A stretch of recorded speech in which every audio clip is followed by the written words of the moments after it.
you, I believe, got the lease there before the big players that are nearby.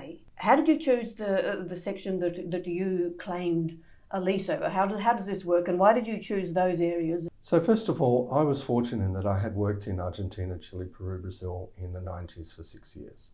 And so I still had quite a good network of both legal, commercial, as well as technical people. I spoke to 2 people who had worked in Chile and Argentina in lithium brines for about the last 6 or 7 years. And we put together a team to go and review all of northwestern Argentina. And I said, let's have a look at who's there, what's available, what we could put together. And out of that, we ended up with the Cachi project, which is an entire basin. We wanted to have one where we had the entire basin so that there were no other players.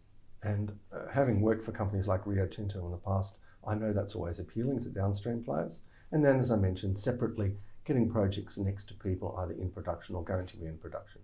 The interesting thing about that is that some of this ground was available, and I was surprised. And it's because the model in the past was that these basins look like saucers, so you should be out in the middle where there's more water, more sediments. And we said, no, these things don't look like saucers, they look like swimming pools. They've got straight sides, they're actually quite deep. And so we pegged ground along the side. It was a technical idea.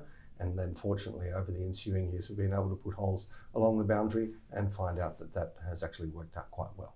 So you have a swimming, I'm picturing a swimming pool as the basin, and the big players have set up at other ends of the swimming pool. Is that correct? Well, they've set up in the middle. They've set up in the middle of the swimming pool. Because they're thinking that's going to be the deepest part, and then it would pinch out to the edges. And we said, no, it doesn't pinch out to the edges. These actually got fairly straight sides. So if we drill if we drill in the middle or if we drill on the side, theoretically we should come into aquifers that have the same sort of salty water with lithium in it, and that's actually proved to be the case. Okay. And it's fortunate. The best form of flattery is people then mimicking that, and now we've seen people mimicking that strategy, drilling underneath volcanics, drilling underneath the cover, and finding similar things as well.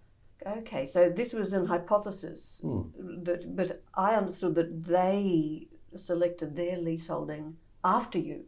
So the larger players had picked up ground back in the last boom, around 2006 to 2008. Okay. Then we had a period of hiatus where nothing much was happening in the sector. What tends to happen in each commodity is you get a certain amount of enthusiasm, people perhaps overshoot, and then it takes a while for the reality to actually catch up. And so we've just been through another phase of that in 2016, 2017. There was a lot of enthusiasm. If you could spell lithium with an L, you could probably raise some money. And then we saw a concomitant reduction in pricing and in share prices, but it's a winnowing process. And the beauty of that is that then quality companies with good projects then tend to keep on going. Okay, and so now you see that there is an increasing demand for lithium.